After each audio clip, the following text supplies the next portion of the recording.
자, 아까 정신 천지마비에서 욕심 제거하자는 얘기하다 결론을 못 냈네요. 결론이 뭡니까? 온전한 정신을 얻어, 늘 깨어있는 정신을 얻어서 자주력을 양성하여, 자주력이라는 건요, 남한테 휘둘리지 않을 때 생기죠. 여기서 남은요, 꼭 남이 아니에요. 경계. 여러분을 유혹하고 여러분을 위협하는 경계에 휘둘리지 않고 여러분 안에 있는 분별심과 집착심에 끌려가지 않으시면 그게 진짜 자주력입니다. 예, 이런 거 잘 보시고요. 결과 어떻게 됩니까? 이걸 얻고자 지금 정신수양을 한 거죠. 우리가 정신수양 공부를 오래오래 계속하면 정신이 철석같이 견고해. 철석, 쇠나 돌처럼 견고해진다는 얘기입니다. 천만 경계를 응용할 때 온갖 상황에서 그 정신을 쓰는데 마음의 자주의 힘이 늘 주인공이 돼서 내가 주인공이고 사물은 객이 된단 말입니다. 사물만 객이 안 되고 뭐 돼요? 여러분의 생각, 감정, 오감이 다 객이 돼요. 그래서 여러분이 쓸 수 있는 보살도의 재료가 될 뿐이에요. 그래서 결국 수양력을 얻을 것이다. 자, 보세요. 이거는요, 고요하고 또렷한 분별과 집착을 초월한 참나자리를 전제하지 않으면 일어날 수 없는 얘기입니다. 여러분이 억지로 노력해서 생각, 감정, 오감을 가지고요, 여러분이 정신 수양을 하려고 하면 100이면 100 다 망할 겁니다. 왜냐? 여러분의 정신, 생각, 감정, 오감의 정신, 즉 이 순수한 정신 말고요, 현상계 정신은요, 잊어버리시면 안 돼요. 자꾸 공식이에요. 무상고 무아가 맛이에요. 무상해요. 여러분이 붙잡아 두셔봤자 바로 움직입니다. 집착하지 않으려고 노력하는 거에 또 집착하고 계시게 되고, 조용해야지 하는 것에 집착해서 조용해지지가 않고. 왜냐? 그건 여러분 잘못이 아니에요. 무상고 무아가 본 맛이기 때문에, 여러분 정신은. 그래서 정신 수양을 가지고, 후천적인 정신을 가지고 수양하려고 하면 절대 안 됩니다. 본래 고요하고 뚜렷한 자리를 바로 아는 게 정신 수양이에요. 그럴 때 여러분은 참나 자리에 서게 되면 생각, 감정, 오감도 역시 나의 뭐가 돼요? 나의 객체가 되면서 내 수족이 돼요. 참나의 눈으로 생각, 감정, 오감을 그 초연하게 바라보면서 조용하게 시키는 건 쉬운데, 움직여도 상관이 없어요. 움직여도 조용하고 가만히 있어도 조용해요. 참나 자리에 서 계시니까. 에고 자리에 서 계시면서 생각을 진정시키려면 여기서 막으면 저기서 터지고 저기서 막으면 여기서 터져요. 여러분 잘못이 아니에요. 지금 잘못된 방식으로 마음을 다스리려고 한 거죠. 정신수양은 그냥 몰라 하시고 빨리 지금 내 안에 있는 뚜렷하고 고유한 이론의 자리를 바로 만나십시오. 그러면 여러분 생각 본내가 있어도 아무 상관이 없어져요. 여길 더럽힐 수 없다는 걸 알기 때문에 초연해져요. 그 마음으로 좋은 마음 하나 내버리면 마음이 금방 바뀌어요. 좋은 쪽으로 이제 굴러가기 시작합니다. 대행 스님이 그랬죠. 통 안에서는 통을 굴릴 수가 없다. 통 밖에 나와야 굴릴 수 있다. 나오시지 않고 이 안에서 통을 굴리려고 하시면 안 됩니다. 정신을 수양하시려고 하면 안 돼요. 그래서 지금 소태산 선생님도 정신은 분별심, 주착심을 말하는 게 아니고 그게 없는 자리를 말한다. 그 정신을 가지고 수양하는 거라고 얘기하시는 겁니다. 자, 사막 중에 사리 연구 보죠. 지혜. 지혜를 왜 사리 연구라고 푸셨는지 개념을 하나하나 설명해 주십니다. 사란, 현상이죠. 현상의 일. 사건입니다. 사건. 사란 사건인데, 인간의 12이에 옳은 일, 그른 일, 이로운 일, 해로운 일이 있어요. 일에는 12이에 이런 다양한 일들이 있어요. 좋은 일, 나쁜 일 다 있어요. 리라는 건, 원리라는 거는 천조의 대소유무를 이름이니, 이 하늘의 질서입니다. 하늘의 질서인데 대소유무, 절대계, 현상계, 그리고 만들고 부시는 그 이치를 리라고 해요. 그래서 대소유무는 리. 자, 외우세요. 대소유무. 사. 12이해. 12이해 나오면 사입니다. 대소유무 나오면 리예요. 온불교 철학에서는. 12이해의 일을 보고 그 안에서 대소유무의 이치를 꿰뚫어 볼 수 있어야 됩니다. 자, 대소유무 설명드립니다. 대는 우주만유의 본체, 절대계죠. 소는 만상이 형형색색 구별되어 있음, 쪼개져 있는 거. 유무라고 하는 거는 있고 없음이라는 거는 추나추동 사시의 변환. 풍운 우로 상설. 바람 불고 구름 끼고 비 내리고 이슬 내리고 설이 내리고 눈 내리는 그런 자연 현상. 만물의 생로병사, 흥망성쇠의 변태. 이런 식으로 생겨났다고 자라서 또 쪼그라들어서 소멸되는 이치 있죠. 이게 유무라고 하는 겁니다. 연구라 하면 사리를 연마하고 공부합니다. 자, 이 세상은 대소유무의 이치로 건설되고 대소유무의 이치가 이론상 안에 없었다면, 원만하게 갖추어져 있지 않았다면 우주가 생겨날 수 있겠습니까? 재료가 없고 설계도가 없는데요. 안 나오죠. 대소유무의 이치대로 우주가 건설되고 12이해의 일로 운전해 가니, 그래서 현상계는 끝없이 옳고 그르고 이롭거나 해로운 일이. 자, 12이해를 욕심 관점에서 보지 마시고 그냥 이렇게 한번 봐보세요. 이게 우주가 굴러가기 시작하면 뭔 일이 생겨요? 선한 일, 악한 일, 비가 생기고, 그 다음 이로운 일, 좋은 일, 나쁜 일이 생기죠. 낙과 고가 생기게 돼. 선악, 낙, 고가 생기게 돼 있어요. 한 생각이라도 움직이면 생겨요. 여러분 지금 한 생각 움직였는데 그 생각이요, 남 해치는 생각이면 고가 올 거고, 좋은 생각, 남을 배려하는 생각이면 낙이 올 겁니다. 여러분 마음이 편해지고 주변도 좋아지고. 한 생각이라도 지금 남 해치는 생각이면 여러분 마음도 양심에 찔려서 괴로워지고 실제 남한테도 괴로운 일이 발생하겠죠. 12이해라는 게 이런 겁니다. 현상계 돌아가는 그냥 모든 모습이에요. 그 안에 대소유무의 이치가 딱 버텨주고 있어요. 이 이치가 있으니까 그 일도 돌아가는 겁니다. 자, 세상이 넓은 만큼 이치의 종류도 수가 없고 인간이 많은 만큼 일의 종류도 한이 없다. 따지면 끝도 없는데 이렇게 간단하게 요약한다는 겁니다. 그러나 우리에게 우연히 돌아오는 고락이나 우리가 지어서 받는 고락은 각자의 육군을 운영하여 일을 짓는 결과이니, 우리가 일의 12이해를 모르고 자행자지한다면 찰나찰나로 육군을 동작하는 바가 모두 죄가 되고 화하여 전정고해가 한이 없을 것이요. 자, 보세요. 수많은 많은 고락이 내가 짓고 받는 것도 있고 우연히 내가 받는 것도 있겠지만 들어가 보면 다 우리가 육군을 운영하다가 일어난 일의 과보일 거라는 겁니다. 이거밖에 없다는 거죠. 결국 여러분, 육군이 뭡니까? 여러분 마음이에요. 육군 하니까 눈, 귀 신경 쓰이시죠? 그런데 여러분 눈이 있고 귀가 있다는 거 다 어떻게 아시는데요? 마음으로요. 오감으로 아시는 거예요. 오감에 느껴지지 않으면 여러분 못 느껴요. 만약에 이런 것도 있어요. 팔을 자른 분도 있어요. 팔을 잘랐는데 팔이 느껴져요, 마음에. 팔이 있는 거예요. 간지럽대요. 이게 환지통이라고요. 없는 팔이 간지러운 게. 팔을 잘랐는데 왼쪽 팔이 간지럽다고 호소를 해오는 분이 있어요. 그럼 이거 치료 어떻게 해야 돼요? 그래서 이거 치료법도 막 연구된 게 있습니다. 거울을 놓고요. 거울을 놓고 그다음에 이쪽에도 팔이 있는 것처럼 보이죠. 요 팔이 이렇게 반사시켜가지고 그래서 거기라도 긁어주면 좀 낫고. 이게 이 마음에서 나타나는 증세들이죠.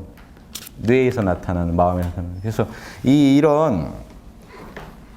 그러니까 이런 현상들에 대해서 결국 우린 마음의 일이라는 걸 아셔야 돼요. 이게 일체유심조의 뜻입니다. 참나가 구르면 육군이 돼요. 육군이 돼서 작용을 하는데 다 우리 마음이에요. 마음과 마음의 대상들이에요. 그래서 이렇게 마음이, 생각, 감정, 오감으로 마음이 굴러가는 겁니다. 그런데 그렇게 굴리는데요. 자, 일체가 유심이라고요. 육군이 다 참나에서 나왔으니까 청정하겠지 하시면 안 돼요. 보세요. 육군은 참나에서 나온 거라 본래는 청정합니다. 재료는 청정한데, 자, 이걸 어떻게 빚어내냐에 따라서 선과 악이 발생해버려요. 요 공식을 또 놓치시면 안 돼요. 육군은 참나의 나툼이니까, 참나라는 바다의 파도니까, 바다와 파도가 하나니까, 육군도 본래 청정하다. 이게 반야바람 일다신경의 정신이죠. 자, 그 관점에서 보면 여러분 지금 보이고 들리고 느껴지는 모든 건 청정해요. 참나의 작용이라는 측면에서. 자, 이거는 화엄산매, 해인산매 중에 해인산매입니다. 일체가 진리의 바다구나 하는데 화엄산매라는 게 있어요. 그 안에서 선과 악이 발생해요. 자, 그 안에서 청정한 재료지만 내가 어떻게 영리에 따라서 중생을 괴롭히기도 하고 행복하게 하기도 해요. 자, 일체, 이건 같은 얘기입니다. 여러분 꿈을 보고요. 여러분 꿈은 여러분 마음이 일으키는 꿈입니다. 라고 하면은, 근데 여러분 마음이 일으키는 거니까 꿈은 그냥 꿈일 뿐입니다. 라고 하면은, 근데 꿈에도 악몽이 있고 길몽이 있죠. 꿈 속에서 행복할 때도 있고 괴로울 때도 있어요. 달라요. 같은 꿈이지만 어떻게 펼쳐지냐에 따라서 과보가 달라져요. 그래서 두 가지를 다 수용해야 됩니다. 자, 그래서 지금 이 육군이 다 참나의 작용인데 그것도 다 대소유무의 이치를 가지고 굴리는 일인데 펼쳐지는 과정에서 12이해가 갈리면서 보세요. 어떤 거는 고해를 펼치고 또 보세요. 이치의 대소유무를 모르고 산다면 우연히 돌아오는 고락의 원인을 모를 것이며 생각이 단촉 짧고 마음이 편협하여 생로병사와 인과응보의 이치를 모를 것이며 사실과 허일, 진실과 가짜를 분간하지 못하여 항상 험악하고 요행에 빠져서 살 거 아니냐 이거죠. 결국은 패가망신의 지경에 이르게 될 것이니 우리는 천조의 그런 난측한 헤아리기 어려운 이치와 인간의 다단한 일을 미리 연구하였다가 실생활에 다다라가 밝게 분석하고 빠르게 판단하여 알자는 것이다. 평소에 이런 12에 어떤 일이 신지, 옳은지, 그른지, 이로운지, 해로운지를 계속 분석하시면서 이치, 그 안에 담긴 대소유무의 이치, 절대계와 현상계가 어떻게 돌아가는 과정에서 선의 과보로 펼쳐진 현상인지 악의 과보로 펼쳐진 현상인지를 분석해낸다면 이런 일을 많이 해놓으면 사리 연구를 많이 해놓으면 복잡다단한 일이 발생해도 금방금방 그 안에서 중심을 잡고 선을 택하지 않겠냐 이겁니다. 이 연구가 안 돼 있으면 우리는 선을 취할 수가 없다는 거예요. 정신수양만 하고요. 사리 연구 안 하시는 분들은요. 정말 그 인간 삶에 대해서 지혜를 얘기할 수가 없습니다. 명상에 들어가는 법밖에 못 가르쳐요. 그분들은. 명상하는 법의 선생님이지 그 인생을 설명할 수 있는 분은 아니에요. 우리가 그 결과로 어떻게 됩니까? 사리 연구 공부를 오래 계속하면 천만 사리를 분석하고 판단하는데 걸림이 없이 아는 지혜의 힘이 생겨 결국 연구력을 얻게 될 것이다. 아까 이제 수양력을 얻고 여기서 연구력을 얻으면 자, 운전자가 지금 운전하기 전에 수양력이라는 거는 각성제 먹고 정신 말짱한 상태죠. 연구력, 내비 딱 켰더니 이제 어디로 가는 게 이롭고 옳은 길인지 선명하죠. 이제 가면 되죠. 자, 3합 마지막 계율. 그게 작업치사입니다. 작업이라는 건 업을 지으라는 얘기입니다. 보살은요, 업을 지으려고 온 존재지 업을 없애려고 온 사람이 아니에요. 업을 부지런히 지으셔야 돼요. 카르마를 만들어야 돼요. 왜냐하면 선한 뿌린 대로 거두리라가 우주 공식이라 내가 좋은 업을 많이 지어놓으면 중생들한테 그 과보가 돌아갑니다. 지구 사람들한테. 그리고 그게 우주에게도 좋은 일이니까 그 작업을 하실 때 취사, 선은 취하고 악은 버리셔야죠. 취할 취, 버릴 쌉니다. 작업이라 하면 무슨 일에나 안이비설신이 육근을 써서 작용함을 말하고 업을 짓는다는 거 별거 아닙니다. 생각, 감정, 오감을 쓰는 거예요. 육근을 쓰는 거예요. 취사라 하면 정의는 취하고 불의는 버리자는 거다. 목적을 보십시오. 정신을 수양하여 수양력을 얻었고 자, 운전자 정신 말짱하고 사리를 연구하여 연구력을 얻었다 하더라도 내비 딱 켜져 있어요. 실제 일을 작용한 데서 실행을 하지 못하면 바퀴가 한 바퀴도 안 굴러가면 수양과 연구가 수포로 돌아갈 뿐이다. 각성제 왜 드신 거예요? 말짱하게 운전석에 앉아 계시려고요? 내비는 왜 찾으신 거예요, 길을? 한번 보려고요? 내비 어떻게 되나? 아, 이런 게 선이구나. 재미로 보는 것밖에 안 되죠. 지도 보는 게 난 취미야. 한 번도 가본 적은 없는 사람. 이거 아니라는 게 효과가 안 난다. 이렇게 공부해서. 예를 들면 줄기와 가지와 꽃과 잎은 좋은 나무에 결실이 없는 것과 같다 할 것이다. 좋은데 나무가 열매가 맺질 않는다. 가지나 잎은 다 좋은. 되죠? 우리 인류가 선이 좋은 줄은 알되 선을 행하지 못하며 악이 그른 줄 알되 악을 끊지 못하여 탄탄한 낙원을 버리고 험악한 고해로 들어가는 까닭은 무엇인가? 그것은 일에 당하여 시비를 몰라서 실행이 없거나 시비를 몰라서 실행하지 않거나 그런 경우도 가능하죠. 사리 연구가 안 돼 있는 경우에요. 설사 시비를 안다 할지라도 사리 연구는 돼 있는데 불같이 일어나는 욕심을 제어하지 못하거나 철석같이 굳은 습관에 끌려가거나 하여 악은 버리고 선은 취하는 실행이 없는 까닭이니 우리는 정이라면 기어코 취하고 불이라면 기어코 버리는 실행 공부를 하여 싫어하는 고해는 피하고 바라는 낙원을 맞이하는 거다. 악을 취하고 보세요. 같은 얘기입니다. 선은 반드시 하고 악은 반드시 하지 말자는 얘기는 낙원은 반드시 만들어내고 고해는 반드시 피하자는 얘기랑 같은 겁니다. 그렇죠? 그런데 그러면 사리 연구가 된데 실행력에서는 뭘 공부하겠습니까? 자, 사리랑 실행 차이에 뭐가 있을까요? 인간한테요 있는 요 이론의 진리를 가리는 게 두 개가 있어요. 불교에서 원효 스님이 예전에 이장이라고 책을 썼어요. 이장이라는 게 두 개의 업장이 있어요. 무지랑 아집이에요. 지적인 장애, 우리말로 할게요. 지적인 장애, 심리적 장애가 이겁니다. 사리 연구는 지적인 장애로 깨져요. 자꾸 지적인 편견들이요. 사물을 정확하게 있는 그대로 분석하다 보니까 이치가 보여요. 선악의 이치가. 자, 심리적인 장애는 아직 지금 안 벗겨졌다는 겁니다. 근데 사실은 지적인 장애만 제대로 벗겨져도요, 심리적인 장애도 벗겨져요. 왜냐하면 심리적으로 안 벗겨지면 다 몰라요. 그러니까 이게 같이 진행되기 때문에 나중에 제대로 알았다 할 땐 사실 다 해본 뒤에 알거든요. 사실상 같이 가는데 나눠서 얘기해 보면요. 지금 무지가 깨졌다라는 것만 갖고는 이게 실행이 된다고 보장을 못 해요. 그거는요, 심리적인 장애를 스스로 깨는 습관력이 있어야 돼요. 자, 지적인 장애는 여러분이요, 1 더하기 1이 아시면 끝납니다. 그런데 이거예요. 자, 1 더하기 1 말고 실천적인 진리 하나 얘기해 보죠. 불에다가 손을 넣으면 탄다는 거, 이 진리는요, 연구해 보면 아실 수 있죠. 자, 사리 연구를 통해서 알았어요. 그런데 불에다 평생 손 안 넣는다고 보장은 못 해요. 실천에 문제 오면요, 몰라요. 그 순간순간 욕망을 제거해야만 안 하게 됩니다. 즉, 보장이 안 돼요. 이 차이 아시겠어요? 지적인 거랑 심리적인 거의 차이. 심리적인 건 이미 현상, 이게 일이 실천이기 때문에 실천은요, 할 때마다 또 맛이 다르기 때문에 늘 한다는 보장이 없어요. 내일 안 해버릴 수도 있어요. 아는 건 어디 안 가는데 하는 건 안 해버릴 수가 있어요. 내비 켜고 운전자 정신 말짱하지만 오늘 가고 싶지 않으면 안 가는 거예요. 안 하는 데는 또 장사가 없죠. 안 해버릴 수 있어요. 근데 할 수도 있어요. 이게 지금 뭐냐면 그럼 결국 그걸 뭐가 보장합니까? 습관밖에 없어요. 즉, 할 확률을 높이는 것밖에 없습니다. 습관화되어 있으면 할 확률이 높아요. 습관화가 안 돼 있으면 할 확률이 낮아요. 그래서 덕에 있어서는요, 덕이 좀 현실적인 실천인데 양심의 실천에 와서는 습관이 중요합니다. 서양 철학의 아주 그 대가죠. 아리스토텔레스도 니코마코스 인류학에서 뭐라고 하냐면 윤리학은 결국 뭐냐면 덕은 습관이다. 습관이라는 건 안 할 수도 있어요. 하지만 확률이 높다는 얘기죠. 덕은 그렇게밖에 안 돼요. 즉, 여러분이 내일 양심적으로 산다는 보장이 없죠. 오늘까지 양심적으로 사셨어요. 내일은 자신하세요? 오늘 밤에 이상형을 만나서 흔들릴 수도 있는데요. 진짜 간절히 원하던 걸 오늘 밤에 만나서 그걸 남 모르게 뭔가 취하실 수도 있는데요. 그걸 안 만난 오늘까지의 얘기로는 내가 웬만하면 안 할 거란 거 아시는데 모른다는 거예요. 불 속에 손 안 넣을까요? 급할 땐 넣어야 되실 일이 생길 수도 있고, 꼭 한번 넣어보고 싶은 욕구를 못 참고 넣어보실 수도 있고, 넣을 수도 있다니까요, 진짜로. 이게 지적인 거랑 심리적인 거 차이입니다. 심리적인 거는 습관화되지 않은 거 못 믿어요. 그러니까 여러분 친구분이 와서, 야, 오늘 진리를 얻었어. 탁 이렇게, 인간은 내가 당해서 싫은 걸 남한테 하면 안 되더라고. 깨달았어. 하지만 여러분 믿으십니까? 이 친구가 내일 나한테 싫은 일을 안 할지?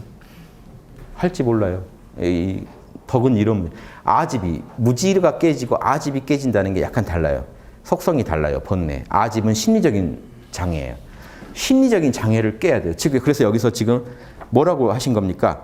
불같이 일어나는 욕심을 제어할 수 있냐라는 또 새로운 화두가 나오는 거예요. 아까는 편견을 깨면 되는데 이번에는 아집, 욕심을 깨야 돼요. 이게 진리의 실행을 가로막고 있기 때문에. 자, 이 공부를 하셔야 됩니다. 그래서 나는 내가 옳다고 아는 거는 100이면 100 실행하는 능력을 갖추고 있다라는 걸 스스로 확인하셔야 돼요. 이게 그리고 습관화되어 있기 때문에 웬만하면 이게 실행이 될 거라는 걸 나는 확신하고 있다. 이 정도를 만들어 놓는 게 수행입니다. 100%라는 건 없어요. 모든 중생이 부처가 될 수 있듯이 부처님도 또 타락할 수도 있어요. 길이 있어요. 안 가시겠지만. 예전에 이런 선문답이, 부처님이 지옥 간다 이런 말이 나오니까 아니 어떻게 깨달은 자가 지옥에 갑니까? 그럼 내가 지옥에 안 가면 누가 중생을 구제하냐? 그런데요, 이 말이 그냥 들으시기에 그 자비심이 대단하시구나 이런 얘기가 아니에요. 들어가 보면 부처한테도 지옥 갈 씨를 아직 갖고 있다는 거예요. 부처도 자기 차원이 아니면 못 가요. 뭔 얘기인지 아십니까? 악의 가능성이 있다는 얘기입니다. 부처도. 왜냐? 중생이니까. 중생은 이원성에서 벗어날 수 없다 그랬죠. 악의 가능성이 있어요. 그래서 부처가 위대한 겁니다. 악의 가능성인데 절대 안 가기 때문에. 하지만 그 시야를 이용해서 중생을 이해하고 지옥 간 사람의 마음도 헤아릴 수가 있어요. 그게 없다면 지옥 간 사람들 이해가 안 돼요. 천재들한테 여러분 수학 질문해 보세요. 기분만 더 나빠집니다. 이게 이해가 안 돼요. 어떻게 그 이해가 안 될 수가 있지? 하고 시작하면 부처가요, 중생성이 떨어져 버리면요, 중생을 이해 못 할 겁니다. 중생성을 절대 안 버리기 때문에 부처가 중생의 스승이 될 수 있는 거예요. 중생성을 버려버리는 순간요. 부처는 중생이 이해가 안 되게 돼 있어요. 야, 내가 너랑 자살한다. 이렇게 어떻게 사냐 하면 돌겠죠. 중생한테 가서 그런 얘기 해주시려고 불법을 배운 게 아니죠. 자, 의사가 환자를 고치려고 치료했는데 환자한테 욕만 하는 격이죠. 어떻게 몸을 관리한 거야? 고쳐주지는 않고. 빨리 고쳐주긴 하지. 자기 직무는 그게 아닌데. 부처의 직무, 보살의 직무는요, 중생을 교화하는 거죠. 그런데 어떻게 중생의 고통을 모르는데 교화하죠? 의사가요, 요 망치를 때리면 아프겠다, 안 아프겠다 모르는데 치료를 할 수가 있나요? 못 해요. 요거 하면 얼마나 아프겠다. 그 마음이 환자의 마음에 대해서 매 순간 느끼지 않으면요, 치료를 못 해요. 그러면 나도 그 씨앗을 갖고 있어야 돼요. 요 문제까지 걸려 있는 겁니다. 이런 것까지도 한번 고민해 보시면 요게 이제 다 사리 연구예요. 이런 사리 연구를 통해서 올바른 실행력을 담보해내는 것. 이게 지금 작업 치사의 또 별도의 수행입니다. 결과가 뭡니까? 우리는 작업 치사 공부를 오래 계속하면 모든 일을 응용할 때 정의는 용맹 있게 취하고 용감하게 하고 불의는 용맹 있게 버리는, 불의는 절대 하지 않는, 안 하는 데 있어서 과감한 그런 실행의 힘을 얻어 결국 치사력을 얻을 것이다. 보온 치사 이런 게 아니고요. 치사력. 선을 취하고 악을 버리는 힘. 자, 수양력. 자, 개정에는 뭡니까? 수양력, 연구력, 치사력. 자, 그런데 자, 참나는 본래 사막을 갖고 있죠. 참나의 응원에 힘입어서 에고가 같이 참나랑 같아지는 겁니다. 참나를 배워서 똑같아질 수는 없죠. 속성이 다르니까. 하지만 이 현상계 무상하고 괴롭고 내 것이 아닌 것들로 이루어진 에고가 노력해서 자성의 계율을 배우려고 노력하다 보면 실천력이, 취사력이 얻어지고 또 뭡니까? 참나의 고요함을 에고가 배우려고 노력하다 보면 얼마든지 참나의 그 고요한 힘을 끌어다 쓸 수 있는 수양력이 얻어지고 수양은 에고가 하는 거예요. 참나가 왜 수양을 해요? 이론이 왜 닦아요? 에고가 닦는 거예요. 그리고 참나가 왜 연구를 해요? 살이 덩어리인데 사물의 이치를 품고 있는 자리인데 원만하게 에고가 연구해가지고 에고가 알아내는 겁니다. 즉 자성의 계정에만 말해서는 안 되고요. 수상 계정에까지 같이 가자는 겁니다. 본래 계정의 덩어리인데 우리는 에고가 이걸 에고 차원에서까지 계정회를 확장시키려고 하는 거예요. 그래서 이 이론상의 도리가 뭡니까? 이 이론상을 써서 우리 눈, 귀, 코, 입, 우리 마음까지 육군의 마음이 들어가 있죠. 생각, 감정, 오감, 몸뚱이와 이 마음 전체를 이론의 진리에 맞게 굴리자는 게 원불교 철학의 핵심이라는 거 아시겠죠? 그러니까 이론의 진리만이 귀하고 우리 생각, 감정, 오감의 세계는 천하다 이렇게 접근하시면 안 되고 이 모든 게 이론에서 나온 작용이니까 우린 육군을 잘 굴려가지고 업을 지어야 되고 무슨 업을 지어야 되냐? 선업을 짓자는 거예요. 오늘 하루라도요, 여러분 정신 몰라 괜찮아 또렷하고 고요한 정신 확보하시고 정신 차리시면 돼요. 늘 매 순간 정신이 사물에 빠져 계시면 여러분이 주인이 아니에요. 그쪽이 주인이지. 넉넉고 계시면 사물이 주인이고 정신 바짝 차리시고 몰라 괜찮아 하고 탁 내려놓으시는 순간 여러분의 이름을 내려놓으시는 순간 여러분 다시 주인공이 돼요. 우주를 낳은 자리가 돼요. 늘 우주의 낳은 자리인 그 참나 자리를요 놓치지 않아야 이 수양력이 확보되고 그 눈으로 사물을 보면 끌려가지 않고 사물을 보니까 왜 이런 선, 악, 이해가 발생하고 있는지 이치까지 꿰뚫어보고 늘 양심을 따르는 선을 하면 좋은 과보가 올 거라는 걸 확신하시게 됐을 때 사리 연구가 정확하게 되죠. 그래서 이런 일이 내 개인적인 일이 아니라 우주 돌아가는 공식이다 하는 거. 나도 우주 자연에서 우주 법을 충실히 따를 뿐이라는 이런 그 사리 연구의 연구력을 갖추셔서 그 연구력을 가지고 실제 세계에 나아가셔서 선으로 보이는 건 반드시 하고 악으로 보이는 거는 하지 않는 구체적인 실행력을 닦으실 때 취사력이라고 했죠. 선은 취하고 악은 버리는 힘이 갖춰집니다. 이게 지금 이 전체가 이론상 참나를 알고 내 안에서 키우고 쓰자는 거죠. 이렇게 한 덩어리로 수련이 꿰져 있다는 거. 요거 잘 이해하시면 좋겠습니다. 다음 시간에는요. 이제 이 수양력 가지고 구체적으로 연불은 어떻게 하는지, 좌선은 어떻게 하는지, 또 원불교에서는 단전주를 합니다. 이 처음에 이 원불교 이전에 불법 연구회 하실 때부터 이 소태산 선생님께서는 이런 단학의 원리도 다 잡으셨어요. 그때 교재로 쓰시던 게 단학의 우리나라에 내려온 단학 경전들을 교재로 쓰셨어요. 예. 예, 그런 거 보시면요. 수승하강 이런 거 아주 중시합니다. 이게 단학의 이 경전들이었어요. 처음에 많이 참고하셨던 게. 그런 것들이요. 지금 결국 이게 다 하나로 꿰져서 좌선, 단전주, 단전의 정신을 머무르게 한다고 단전주니까 요즘식으로는 단전에 대한 마음 챙김이죠. 단전주라는 거. 마음을 단전에 챙기는 거. 연불하는 거.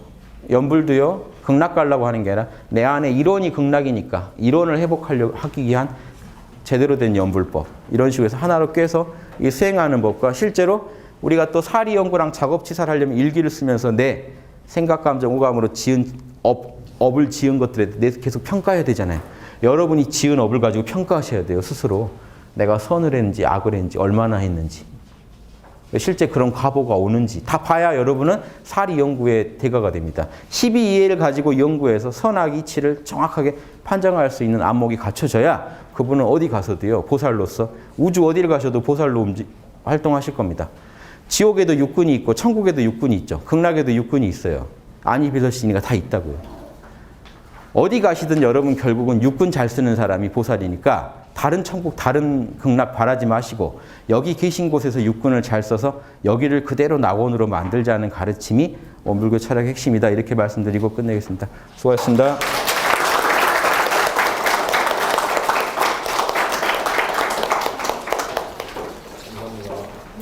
예.